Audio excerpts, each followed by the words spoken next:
Hello friends, Radhe Radhe. Welcome back to my YouTube channel. मैं आ गई हूँ आज आप सबकी favourite story mister and Mrs Parshuram का आज का एपिसोड लेकर। फ्रेंड्स, आज का एपिसोड बहुत इंटरेस्टिंग, बहुत ही धमाकेदार है। वीडियो को एंड तक जरूर देखिएगा। चैनल पर नए हैं, चैनल को सब्सक्राइब कीजिएगा, बेल आइकन को प्रेस करना ना भूलिएगा फ्रेंड्स, ताकि ऐसे इंटरेस्टिंग वीडियो मैं आपके बीच में लेके आती रहूँ।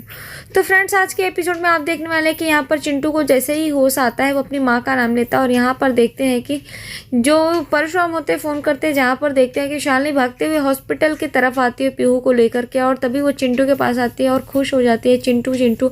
और यहाँ चिंटू भी वहाँ पर बोलता है मम्मा। तो बोलते कि क्या हुआ बेटा, कहीं दर्द हो रहा है क्या? तभी चिंटू बोलता है कि हाँ माँ, दर्द हो रहा है। तो वो पूछती है कि किस जगह पे दर्द हो रहा है, कहाँ दर्द हो रहा है, रोते रोते इस तरीके से वो पूछती है। तो यहाँ पर देखते हैं चिंटू को बताता है कि उसके दिल में दर्द हो रहा है। तो वो बोलते कि क्या बोल रहा है? तभी बोलते हैं हाँ माँ, जब आप रो रही हो तब मेरे दिल में दर्द हो रहा है, क्योंकि आप रोती हो तो मुझे भी तकलीफ होती है। तो ये देख कर के वो हंसने लगती है और बोलती है बदमाश कहीं का, मैं ठीक हूँ बेटा। और इस तरीके से बोलने लगते हैं और वो चुप हो जाती है। तभी वो बोलती कि बेटा तुम ठीक हो ना? तो बोलते हैं हाँ।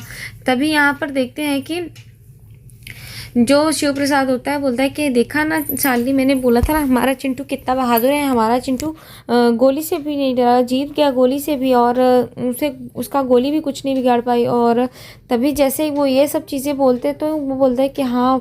और वो यहाँ पर बोलता है कि हाँ हमारा चिंटू बहादुर है। तभी चिंटू बोलता है कि हाँ, मुझे बड़े होकर के परशुराम की तरह बनना है। तो वो इस तरीके से परशुराम का नाम लेता है। तो शालिनी बोलते हैं कि अच्छा।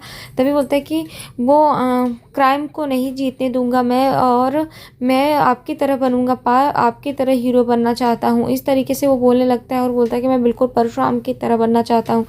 तभी यहाँ पर देखते हैं कि वो बोलता है कि जिस आंटी ने मुझ पे बंदूक चलाई थी वो भी तो क्रिमिनल है ना, उन सबको सज़ा मिलेगी। तभी यहाँ पर देखते हैं कि शालिनी जो होती है वो बर्ताव करते हुए बोलती है कि हाँ बेटा बिल्कुल उन सबको सज़ा मिलेगी, और वो सबसे बड़ी अपराधी समाज की और बाकी सबके है, पर एक माँ की अपराधी है तो उसे तो छोड़ूंगी नहीं मैं।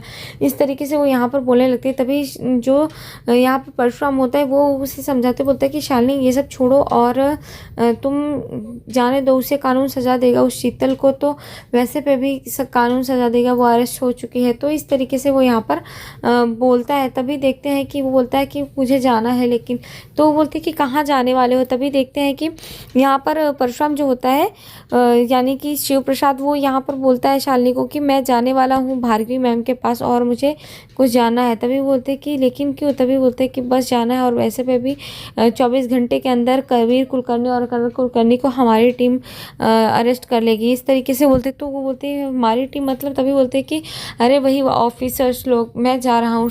तो वो बोलती कि ठीक है। और इतने में देखते हैं कि वो बात कर ही रही होती है। तभी यहाँ पर उसके फ़ोन पर एक फ़ोन आता है जो कि उसके लिए इंफॉर्मेशन होती है। तो जैसे ही उसके पास फ़ोन आता है तो यहाँ पर वो शीतल का बेल करवा चुकी होती है। तो वो बताता है कि शीतल की बेल हो चुकी है।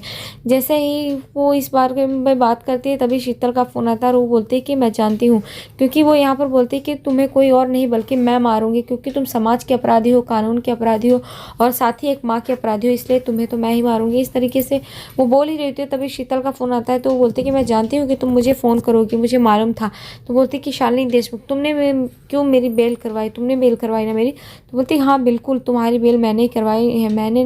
तो बोलती कि इतने पैसे तुम्हारे पास कहाँ से आए? तभी वो यहाँ पर बताती है कि मैंने नहीं, मेरी टीम ने किया है। तो बोलती कि तुम्हारी टीम ने मतलब? मैं कुछ समझी नहीं। तो बोलती कि वो तुम नहीं समझोगी, वैसे पे भी तुम्हें तो मैं ही मारूंगी, क्योंकि तुमने मेरे बेटे को मारा है, और एक माँ के सामने उसके बच्चे को मारना क्या महसूस होता है वो सिर्फ मैं जानती हूँ। तुमने तो ऐसी बहुत सारी बंदूकें चलाई है, पर यहाँ पर वो अपने दर्द को महसूस करते हैं। उसे बोलते हैं कि लेकिन मैं तुम्हें छोड़ूंगी नहीं, तुम कानून की अपराधी हो, तुमने मेरे पति को मारना चाहा, मेरे बच्चे को मारना चाहा, मुझे मारना चाहा, और तुम सबसे बड़ी अपराधी हो और तुम्हें छोड़ूंगी नहीं। तुम्हें तो मेरी टीम पागलों की तरह खोज रही है। और इस तरीके से वो बोलते कि चप्पे चप्पे पर नज़र है मेरी टीम की, और तुम मुंबई शहर से बाहर निकल के तो दिखाओ।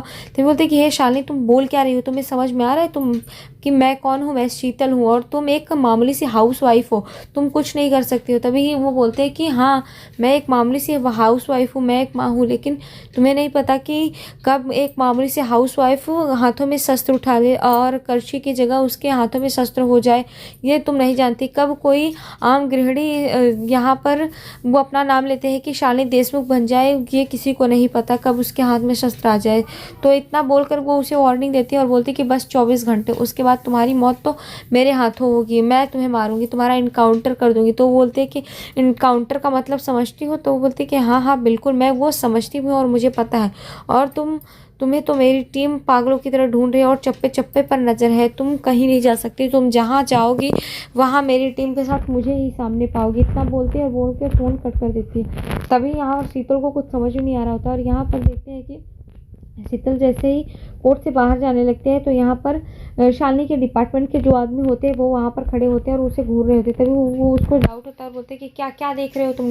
वो वहाँ से भागते हुए जाती है। तभी देखते हैं जैसे ही वो वहाँ से भागते हुए जाती है तो वो ऑटो में बैठ जाती है, क्योंकि यहाँ पर अलग अलग डिपार्टमेंट उनके जो लोग होते हैं शालिनी के, वो सब उसको देख रहे होते हैं, उसका पीछा कर रहे होते हैं। तभी जैसे ही वो ऑटो में बैठती है तो वो सोचते हैं कि वो सेफ है, पर यहाँ पर उसके पास ऑटो वाले के पास भी गन होती है और जैसे वो उसे देखती है तो डर जाती है। तभी यहाँ पर देखते हैं कि शालिनी जो होती है वो फ़ोन करती है और शालिनी फ़ोन करके बोलती है कि भाग शीतल, जहाँ तक भागना है भाग जा, क्योंकि जहाँ भी तुम जाओगी वो मुझे ही पाओगी। इतना बोल करके वो उसे डराती है और बताती है कि क्या होता है डर अब समझ में आ रहा है, इतना बोलती है। तभी वो भागने लगती है। इधर दूसरी तरफ देखते हैं कि वो फ़ोन कट कर देती है और वैसे ही परशुराम वहाँ पर पहुँच जाता है और वो शालिनी का बर्ताव देख रहा होता है। बोलते हैं कि शालिनी मैं जा रहा हूँ। तभी बोलते हैं कि कहाँ जा रहे हो? तो वो बताता है कि बस मुझे कुछ ही टाइम में जाना है। और तो बोलते कि ठीक है आप जाइए। तो बोलते हैं कि वैसे तुम फ़ोन पे किससे बात कर रही थी? तो वहाँ पर बहाना बनाते हुए बोलते कि मेरी एक पुरानी दोस्त थी, बस कुछ हिसाब किताब बाकी था, बस वही बात कर रही थी। इतना बोलती है और उसके चेहरे के एक्सप्रेशन को देखते हुए यहाँ पर शिव प्रसाद समझ जाता है कि ये वो शालिनी नहीं है, कि कुछ बदली बदली सी लग रही है। इतना बोलता है और वो साथ में वहाँ से चला जाता है। इधर दूसरी तरफ देखते हैं कि पीहू चिंटू से वादा की होती है कि वो जल्दी से ठीक हो जाए तो वो उसके साथ खेलेगी। और यहाँ पर देखते हैं तभी वो भी खुश हो जाता है कि दीदी सच में तुम मेरे साथ खेलोगी? तो बोलते हैं हाँ। तभी देखते हैं यहाँ पर वो जाती है और चिंटू को देखने लगती है। तो वो चिंटू बोलता है कि माँ आप ठीक हो? तो बोलते हैं कि हाँ बेटा तुम जल्दी से ठीक हो जाओ।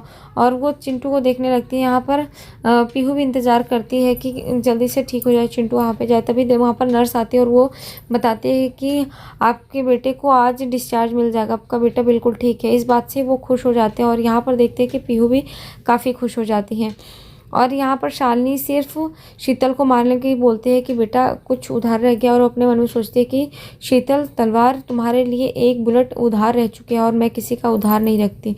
तो इस तरीके से बोलते हैं। इधर दूसरी तरफ देखते हैं कि भार्गवी के ऑफिस में यहाँ पर पहुँच चुका होता है परशुराम और वो उसके सामने जाकर बैठता है और उससे पूछता है कि आपको चलना पड़ेगा। तो बोलती है कि क्यों, किस लिए? मैंने कोई गलत काम नहीं किया है, मैंने कुछ नहीं किया है। क्या अपने बेटे और पति को बचाना कोई गलत काम नहीं है? मैंने कोई भी गलत काम नहीं किया। तभी वो बताता है कि आपने बयान पलटा है, आपने कोर्ट के बयान को पलटा है। तो बोलते कि तो इससे क्या हुआ? मैंने अपने परिवार अपने बच्चों को बताया बचाने के लिए ये जो कुछ भी किया है वो किया है, क्योंकि करण कुलकर्णी और कबीर कुलकर्णी मेरा परिवार है। और वो यहाँ पर साथ में कहते हैं कि मैं अपने बेटे और पति को बचा रही हूँ। तभी बोलता है कि आप अपने पति से नफरत करती हो। तो वो बोलते हैं कि इसमें क्या है? वो बोलते हैं कि आप मेरे पर्सनल मामले में ना पड़े। इस तरीके से वो यहाँ पर बोलने लगते हैं। तभी उसके खिलाफ जो सबूत होते हैं परशुराम वो उसके सामने दिखाता है, जहाँ पर देखते हैं कि करण कुलकर्णी उसके बच्चों को लेकर के जा रहा होता है। तो वो ये देखते हैं, हैरान हो जाते हैं, इसमें क्या है, इसमें कौन सी बड़ी बात है। और वो साथ में आराध्या के साथ की सीसीटीवी फुटेज दिखाता है। तो बोलते कि आराध्या मेरी बहू है और मैं उसके साथ शॉपिंग पे गई थी। तभी वो हंसने लगता है और बोलता है कि अच्छा आप शॉपिंग पे गई थी? तो बोलते कि हाँ इसमें क्या है, इसमें कौन सी बड़ी बात है। इस तरीके से वो बोलने लगते। तभी वो साथ में यहाँ पर अपने साथ वो वीडियो दिखाता है जिसमें वो लड़ाई कर रहा होता है शिव प्रसाद। तो वो देखते हैं और बोलते हैं कि इसमें तो आप हैं और आप लड़ाई कर रहे हैं, आप फाइट कर रहे हैं। तभी बोलता है कि हाँ बिल्कुल। तो बोलते हैं आप हैं कौन? तभी बोलते हैं सब मिल जाएगा, आपको सारे सवालों का जवाब मिल जाएगा। तो बोलते कि ठीक है। वो यहाँ पर बोलते कि आपने मुझ पर प्रेशर डाला था, मैंने बयान नहीं बदला है और आपने प्रेशर डाल के मुझसे बयान लिया था। तो बोलता है कि ठीक है, अगर ऐसा है तो मैं वो सामने लेकर के आऊँगा। तो वो इतना सब कुछ देखने के बाद वो बोलता है कि तुमने तो ये सबूत देख लिया है साथ में, तो फिर वो बोलते हैं कि कौन हो? तो बोलता है स्पेशल ब्रांच ऑफिसर परशुराम। तो बोलते हैं क्या? Mumbai special branch Parshuram. और वो सुन करके उसके होश उड़ जाते हैं। तभी यहाँ पर माया और साथ में सौरभ भी होते हैं, जहाँ पर वो बताते हैं कि जिससे पूरे मुंबई शहर का डिपार्टमेंट कांपता है, जिससे यहाँ पर पूरे क्रिमिनल्स के हाथ पैर कांपते हैं, कि वही परशुराम है। तभी वो परशुराम बताता है कि मैं विष्णु के छठे अवतार परशुराम हूँ। और इस तरीके से बोलता है कि मैं अन्याय के साथ नहीं खड़ा रहता, मैं अन्याय के खिलाफ खड़ा होता हूँ। और साथ में वार्निंग देता है। ये इतना जानकर के भार्गवी के होश उड़ जाएंगे। तो आज के एपिसोड में इतना ही फ्रेंड्स, मिलता है आपसे नेक्स्ट एपिसोड में, जहाँ पर करण कुलकर्णी और कबीर को भी सच्चाई पता चलेगी कि परशुराम कोई और नहीं बल्कि शिव प्रसाद ही है। और साथ में शीतल बताएगी। और जैसे ही शीतल बताएगी शालिनी को, तो यहाँ पर देखते हैं कि वो भी सुन करके हैरान होते हैं। पर यहाँ पर शालिनी जो होती है वो शीतल को शूट करेगी, जिससे शीतल की मौत हो जाएगी। नेक्स्ट एपिसोड में ऐसे फ्रेंड, तब तक के लिए bye bye, Radhe Radhe, take care. मिलता है आपसे नेक्स्ट एपिसोड में। उम्मीद है कि वीडियो पसंद आई होगी। राधे राधे फ्रेंड्स।